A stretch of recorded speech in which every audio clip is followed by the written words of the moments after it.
Welcome to the Dottie Coffman Show. Are you ready? Ready for tomorrow?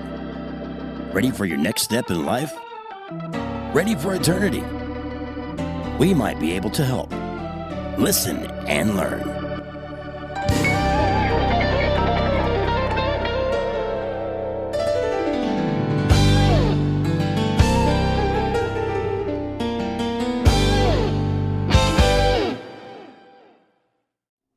Welcome to the Dottie Coffman Show, and thank you for that intro. Savage Radio production. They also did the outgo, and I thank you very much for it. This is the rebooting, the restocking, anyway, Dottie Coffman Show is back. We're getting it all put together, and my first guest, this is my first guest, and her name is Annalisa O'Toole. Hey, Annalisa. Hello, Dottie. Thank you for having me today. Oh, you're so welcome. And by the way, I love your name. Thanks so much. That is such an awesome name. But Annalisa, first of all, introduce yourself. Well, I am Annalisa. My maiden name is Ellenberg, and it's O'Toole, and I am from Marietta, Georgia. I was born and raised in Atlanta and lived there all my life, and my husband and I reside now in Young Harris, Georgia. It's a beautiful area in the North Georgia mountains, right along the border, about 6 miles from the North Carolina line. Wow. We love it here, yes. It is beautiful up there. I can vouch for that. I envy that. You know, we're still kind of in the city. In fact, we didn't think we were in the city when we first moved here 20 years ago, but more and more and more traffic is here. Right. So, right. And you probably know that you've experienced some of that as well. Well, Annalisa, go ahead. I'm sorry I interrupted you. Continue with who you are and tell us what you do. Okay, great. So I, just to tell you a little bit about what I do, I was one of those people right after college that I was so unsure what I wanted to do with my life. So I had many different jobs. I was in education for a little while, and I dabbled with, some sales. And finally, I had so many people saying, you're so easy to talk to, and I don't know why I'm telling you all of my problems. And this would happen over and over. And I guess I was missing God trying to send me the message that I was called to help people with their problems. And where that led me was down the road of getting a Bachelor of Arts in Christian Counseling, Mm-hmm. and later on a certification, a professional certification in life and relationship coaching. And so since 2007, Dottie, I have been helping individuals and couples live their very best life and help them with tools that where they can take a problem, we find the root problem, and then I guide them forward into the best choices, because our choices today are actually affecting all of our tomorrows. Right. So one of my mantras is saying, let's make those great and have some life coaching today. Oh, that's wonderful. And I remember you and I first got started on radio many years ago. We did. You trained me really well, and I'm really excited to tell you that because of your training in those first years and days of radio, just outside the Atlanta area years ago, I am now on the station here in Young Harris. I have my own show called the Ask Annalisa Show. Oh, that's neat. Wow. Well, that's very complimentary. Thank you. We were all back in those days, and let me clarify, it wasn't the beginning of radio. Right. Excuse me. It was the beginning of what we were doing in radio, and it was kind of learning together, wasn't it? We just set out and kind of learned how to do things one step at a time. That's right. We sure did. And, the radio program that you and I, with the station that you and I became acquainted, that jingle that David Willard was so kind to create for me is still the very same jingle I use today for my show. Oh, that's neat. That is neat. We, I know I met a lot of neat people during my tenure there, and it was really good. It was really a good time, and I met you, so I'm glad to know. Well, tell us about when you meet people and you talk to people, or somebody comes to you for, I'll call it counseling. Right. What kinds of things? I don't give away any private stuff, obviously, but what kind of things do they ask you? So I would say that the top problems that most people have are rooted in a couple things. One, lacking some really quality communication skills, just the right way to say things, the right way to respond. Basically what it boils down to, it's not my telling someone what's right or wrong, but guiding someone to respond in love versus fear. And what happens is when we respond in fear in communication, then we're typically defensive, or we're dismissive, or we deflect, we try to change the subject. And so what I do, especially with couples having communication problems, is teach them effective ways to communicate to each other so your disagreements don't turn into arguments, right? And so besides communication, the other big question a lot of people ask me about or need help with, of course, they don't come in and use counseling words like I'm having trouble with boundaries. They don't say that, but they come in and they say, I'm struggling with this crisis. And so they'll go into the situation, and then I'll hear more about it, and I will usually come back around and say, it sounds like you're having trouble expressing your needs in a loving way. And that is, I would say, literally 90% of my clientele, whether it's an individual or a couple, the two problems that they're most hung on, that give them blocks in life, is the inability to set healthy boundaries. How do they do it? When do they do it? And then quality communication. And I would say that those are the two biggest areas that I coach from, honestly. Mm-hmm. That's awesome, because it's largely things that we don't realize. We don't realize what that fear is. What are you saying? Fear? I had fear? Yeah. We don't realize what the boundaries are supposed to be or are in our lives. We don't, and you put a word to it. You put thought to it so people can go, oh yeah. That's right. Because what happens is they come in emotionally charged. Their emotions are escalated over whatever the crisis is. And so I'm able, in a calm manner, not to absorb their emotions. And that's another mistake I just want to throw out there. We make a big mistake sometimes when our partner or our adult child or our coworker, even sometimes our neighbor, they're emotionally charged over something. It's very important not to allow other people's emotions.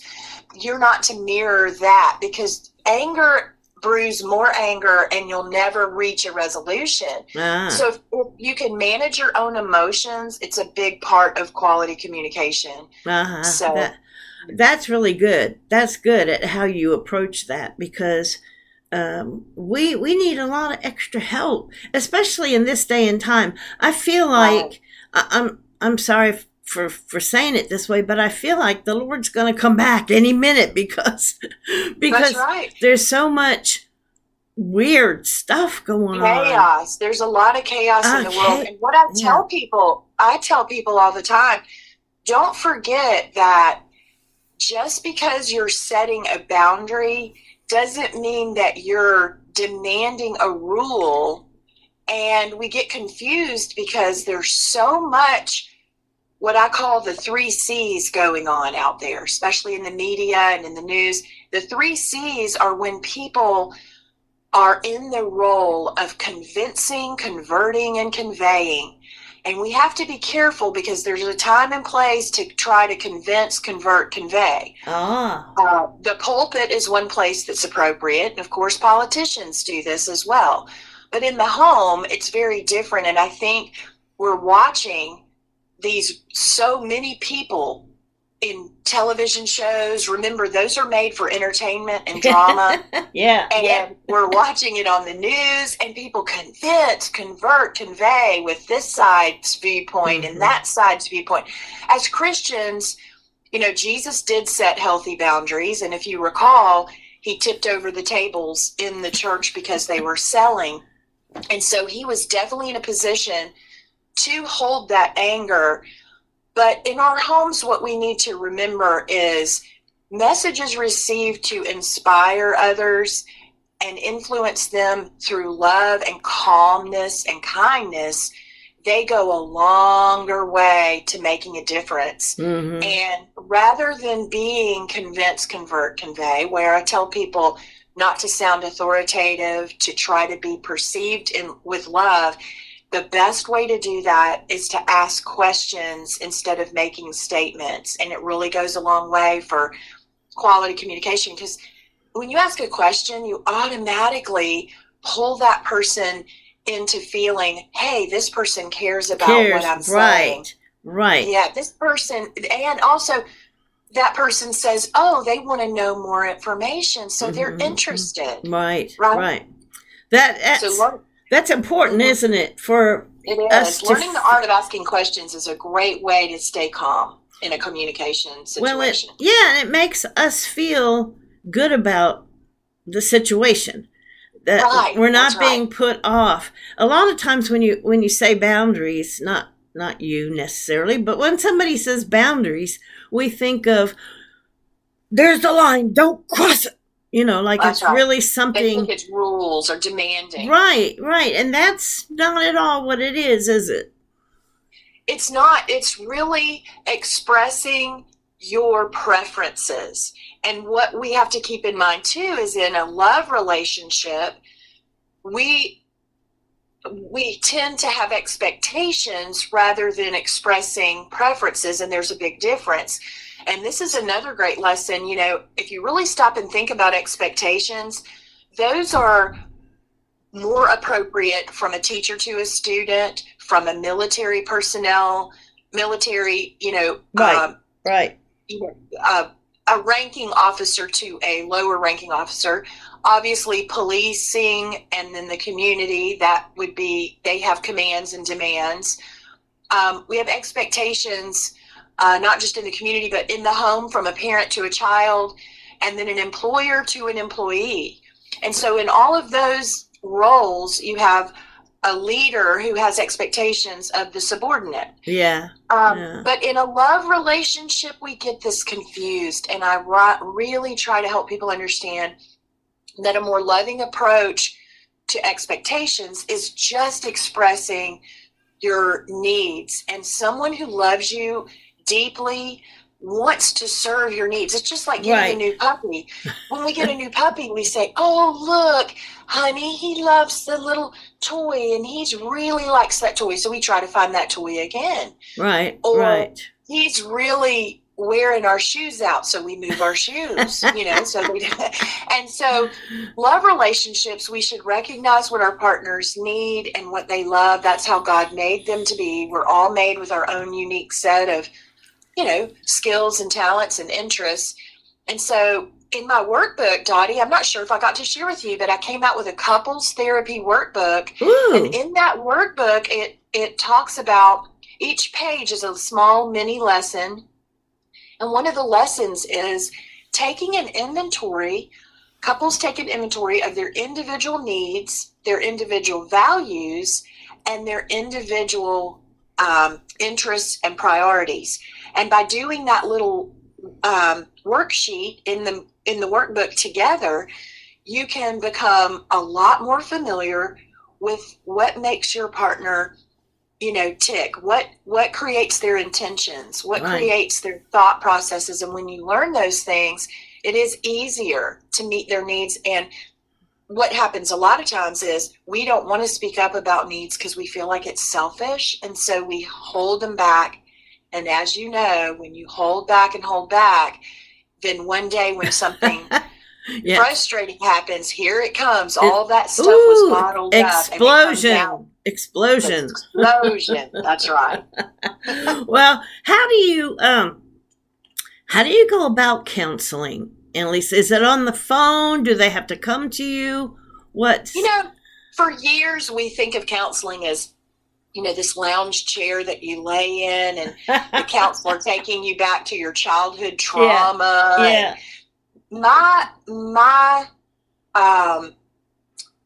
wheelhouse is more where it feels like talk therapy. You feel like you're talking to a friend. And I have a coaching style, which is, there's two types of counseling. There's evocative and directive. And one is talking to someone about their feelings, going back in their past. Directive counseling is more, here are some tools and some steps. Here's A, Right. B, C, and Right. 1, 2, 3. And with couples, it does tend to take on more of a directive coaching approach. And then with individuals and their feelings, it takes on more of the evocative coaching. But the way that it works is, prior to 2020 and all of the COVID crazy time season, it was all in person. And I started my business in Loganville, Georgia, and then I built to a second office in Atlanta, then a third office in Beaufort. And then in 2016, when we first bought our property here in Young Harris, I opened my office here. Well, 2020 actually did me a favor because it helped people realize that they don't have to do the miles, and online became a lot more comfortable because it became the norm in 2020. So I offer phone sessions, online, on video sessions, and also in-person sessions. Wow. Yeah. Well, online is a big deal these days. And I can see where people with problems would be more comfortable online, because they wouldn't be sitting there if they're twisting and turning and sitting on their hands and, if they're uncomfortable, nobody sees it.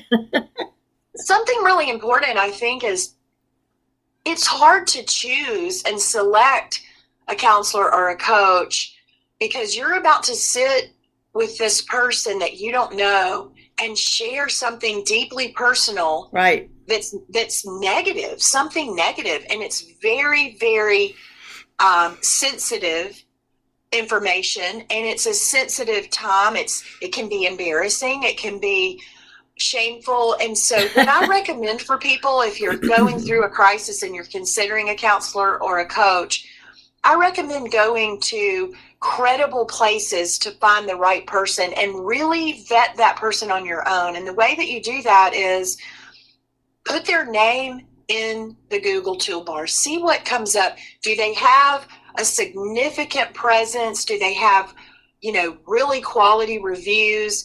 Do they have a presence that is showing that they're very active and they're passionate about how they help people, and what those sessions cost and everything? My website is wonderful, and if any listener would like to go, it's a really wonderful website that's easy to remember. I couldn't believe, Dottie, that it was available, that this domain name was available. It's my message. And if people say, if you had to sum up what do you do in just a few words, I would say I teach people how love grows, how love flows. And that's my website, How Love Flows, with an F, LOWS, howloveflows.com.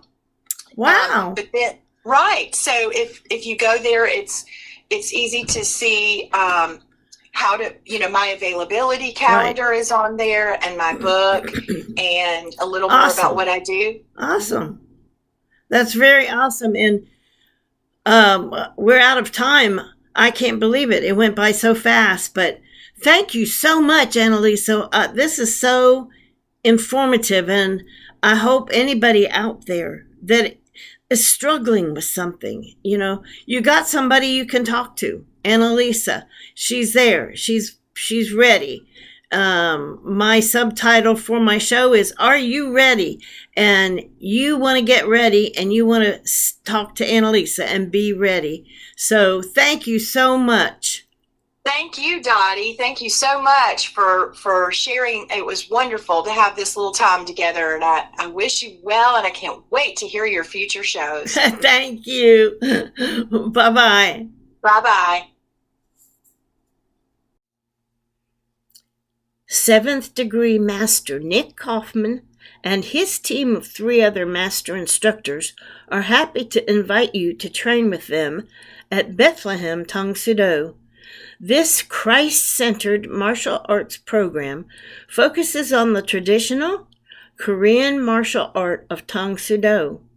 Major aspects of Tang Soo Do include respect, hard work, discipline, and control of the body and mind through physical activity, hand striking, kicking, and exercise. Bethlehem Tang Soo Do is open to all ages 6 and up. Families are encouraged to try it out together. Kids, parents, and grandparents can all benefit from martial arts training. Classes are Tuesday and Thursday from 6 to 7:30 p.m. in the R. Harold Harrison Gym and Fitness Center, located at Bethlehem First United Methodist Church, 709 Christmas Avenue, Bethlehem, Georgia. Cost is $100 a month per person. Try your first month for free.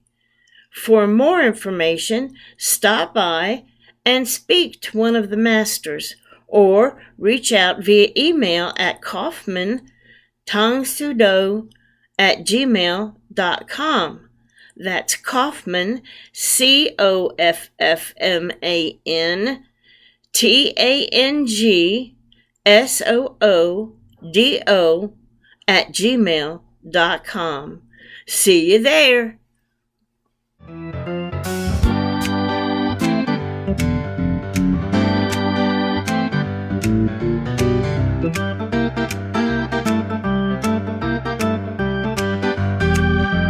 Thanks for listening to the show today. Tune in again next time when more interesting guests will share their life stories and opinions. God bless you.